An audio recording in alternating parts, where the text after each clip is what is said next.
Hello and welcome to अंग्रेजी की पाठशाला। और आज हम कर रहे हैं एनसीईआरटी सीबीएसई और हरियाणा बोर्ड की क्लास 10th के लिए एक बहुत ही इम्पोर्टेंट पोएम जिसका टाइटल है द ट्रीज। और इस पोएम में राइटर ने कहा है कि ट्रीज एक नॉर्मल जो ट्री है उसका जो घर है वो होता है फॉरेस्ट। लेकिन जैसा कि हम पिक्चर में देख पा रहे हैं कि फॉरेस्ट की बजाय ये एक शहर है और सिटी में विभिन्न घरों के ऊपर छत पर गमलों में और कहीं कहीं पर प्लांट्स जिसे हम डेकोरेटिव प्लांट्स भी कहते हैं वो उगाए गए हैं। तो ट्रीज से उनका अपना घर छीन लिया गया है और ट्रीज के बिना फॉरेस्ट भी खाली है, फॉरेस्ट के बिना ट्रीज भी अपना जीवन जो है वो ठीक से नहीं जी पा रहे हैं। नेक्स्ट स्टेंजा देखते हैं कि पोइट हमें क्या कहना चाहते हैं। The trees inside are moving out into the forest। जो ट्रीज हैं जो घरों के इनसाइड अंदर जो उगाए गए हैं, जिन्हें गमलों में उगाया गया है, जिन्हें छत पर उगाया गया है, वो धीरे धीरे मूव कर रहे हैं, जाना चाह रहे हैं कहाँ? आउट, बाहर। कहाँ पर? फॉरेस्ट में।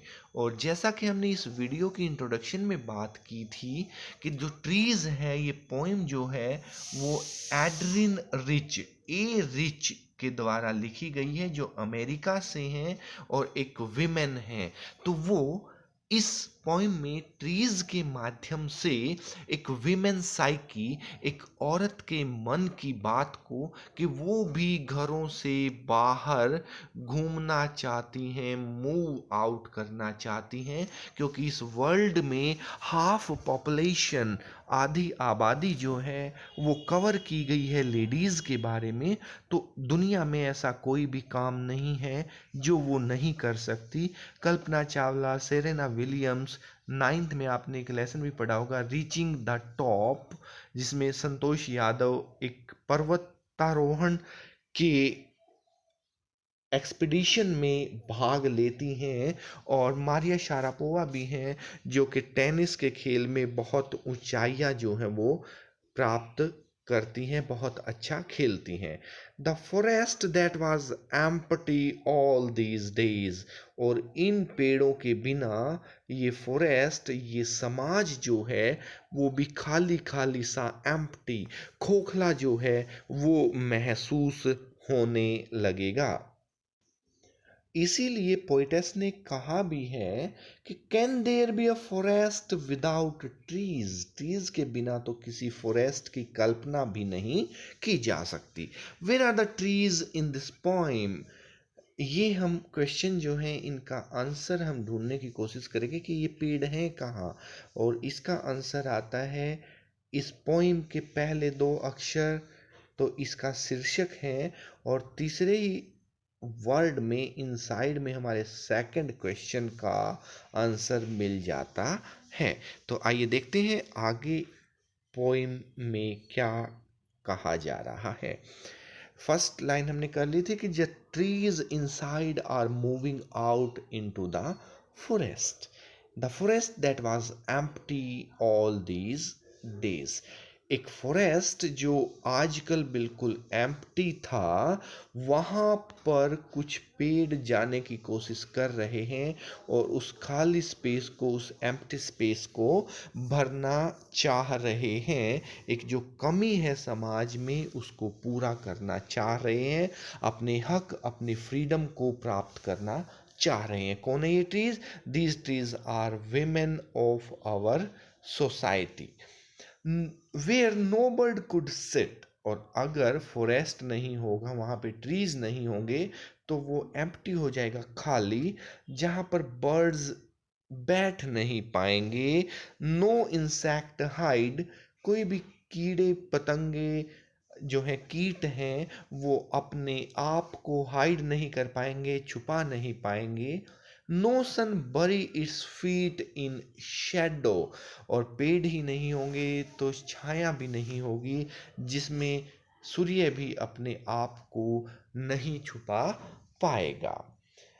The forest that was empty all these nights. देखिए, पहले डेज की बात की गई है, फिर नाइट्स की बात की गई है कि ये जो जंगल हैं जहाँ पर पेड़ नहीं हैं वो दिन में भी खाली रहते हैं और रात को भी खाली रहते हैं।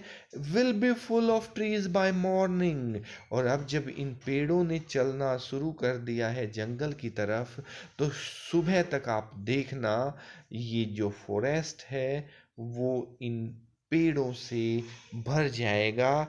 इस समाज में जब महिला शक्ति अपना योगदान देगी तो ये समाज भी इसी जंगल की भांति भर जाएगा, पूरा हो जाएगा, अपने लक्ष्य को प्राप्त कर लेगा।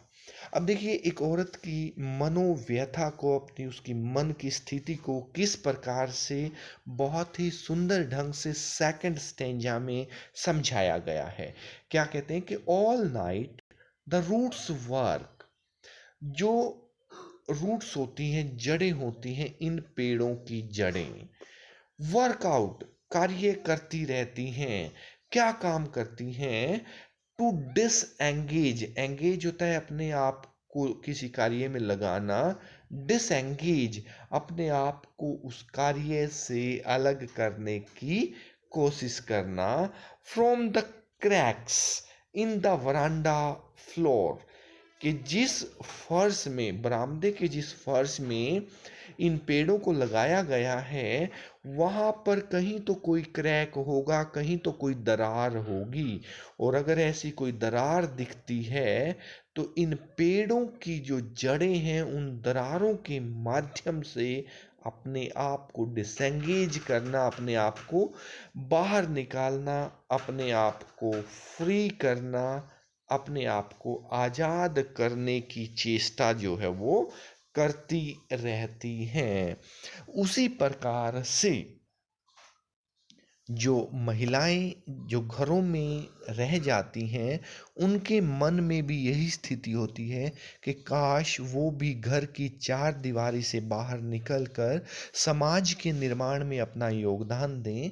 जो क्वालिटीज़ भगवान ने उनके अंदर दी हैं, जो टैलेंट्स दिए हैं, उनको वो बखूबी यूज कर सकें। कुछ ऐसा ही ऑन हिज ब्लाइंडनेस में जो हमारे पोइट हैं जॉन मिल्टन, उन्होंने भी यही कहा था कि भगवान ने प्रत्येक व्यक्ति को कुछ टैलेंट्स देकर, कुछ खूबियां देकर पृथ्वी पर भेजा है। और अगर हम अपनी टैलेंट्स को, अपनी खूबियों को, अपने इंडिविजुअल डिफरेंसेस को यूज़ नहीं करेंगे तो वो एक तरह से भगवान के प्रति अपनी भक्ति जो है, अपना समर्पण जो है, उसके खिलाफ भी विद्रोह होगा, या हम अपने जीवन को वेस्ट, व्यर्थ कर रहे होंगे। जड़ों ने अपना काम कर दिया है तो पत्ते भी पीछे नहीं रह रहे हैं। द लीव्स स्ट्रेन, स्ट्रेन का मतलब होता है स्ट्रेस, स्ट्रेस का मतलब होता है प्रेस करना, दबाव डालना। जो पत्ते जो हैं टुवर्ड्स द ग्लास, वो भी खिड़कियों की तरफ जो है कुछ दबाव डालते हैं, कुछ प्रेशर डालते हैं, कुछ स्ट्रेन डालते हैं। स्मॉल ट्विग्स, जो छोटी छोटी ब्रांचेज हैं, ट्विग, ट्विग टहनी, जो छोटी छोटी ब्रांचेज हैं, टहनियाँ हैं, वो भी क्या है, स्टिफ हो गई हैं, सख्त हो गई हैं। विद एक्सर्जन, एक्सरसाइज, बार बार प्रयास करके टहनियाँ भी थक गई हैं। Long cramped बॉग्स stunning सफलिंग under the roof, एक छत के नीचे जो सफल कर रहे हैं, जो बग्स हैं, आप इन्हें एक तरह से बाग भी कह सकते हैं। और ये जो है प्रयास कर रही हैं अपने आप को आज़ाद करने के लिए। और इसका लिटरल जो मीनिंग है that is one of the branches. ये जो स्मॉल ट्विग्स थी, टहनी हमारी हो गई थी, लीव्स ने अपना काम कर दिया था। और ये जो लंबे समय से ये दोनों लीव्स भी और ट्विग्स भी, इनको बाग का या एक ब्रांच का नाम दिया गया है कि ये जो बड़ा पेड़ है उसकी जो टहनी है वो सारी रात अपने प्रयास कर करके किसी तरह से लंबे समय से क्रैम्प हो गई हैं, थक गई हैं, इनके अंदर भी पीड़ा आ गई है।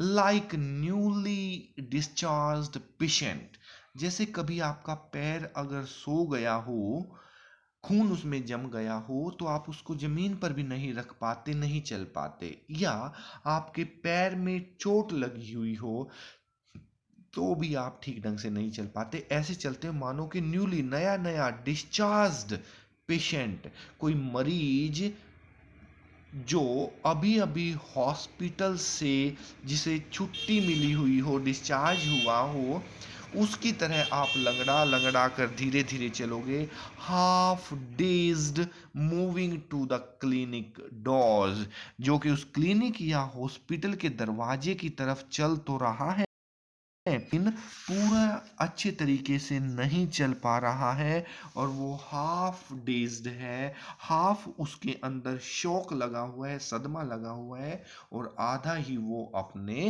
होश में है। आधे अधूरे होश में, आधे अधूरे जोश में वो है जो वहां पर चलने की कोशिश कर रहा है। थर्ड स्टेंजा में देखिए पॉइंट क्या कहना चाहती हैं। आई सिट इनसाइड, मैं भी अंदर बैठी हूं, doors open to the veranda, और जो दरवाजे हैं वो बरामदे की तरफ खुले हुए हैं, राइटिंग लॉन्ग लेटर्स, और मैं लंबी लंबी चिट्ठियां, कविताएं और कोई भी क्रिएटिव राइटिंग जो है वो करने की कोशिश कर रही हूं।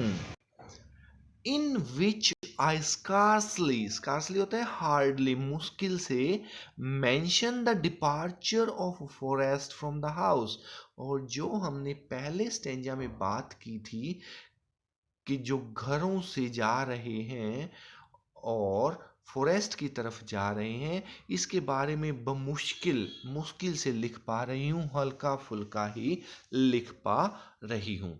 द नाइट इज फ्रेश, और जो रात्रि है वो अभी भी उतनी ही साफ है, स्वच्छ है, तरोताजा है। फ्रेश मीन्स ताजा। द होल मून, जिस रात में पूरा चंद्रमा जो है वो शाइन्स, चमक रहा है, इन स्काई स्टिल, एक ऐसे आसमान में जो कि पूरा खुला हुआ है, ओपन है। The smell of leaves and lichen, यहाँ पर हमें जो है पूरी की पूरी स्मेल भी आ रही है, महक भी आ रही है। किस चीज की? जो लीचन जो है ये जो है एक बायोलॉजिकल वर्ड है, जिसमें आपने देखा होगा कई तरह की जो एल्गी होती हैं, फंजाई होती हैं, या काई कई बार जम जाती है एक गमले में जिसमें कि वो पेड़ उगाया गया है। बार बार वहाँ पानी डालते रहने से जो पानी नीचे नहीं जा पाता, तो वहाँ कई बार गमलों में अंदर भी और बाहर की तरफ भी हरी हरी काई जो है वो जम जाती है।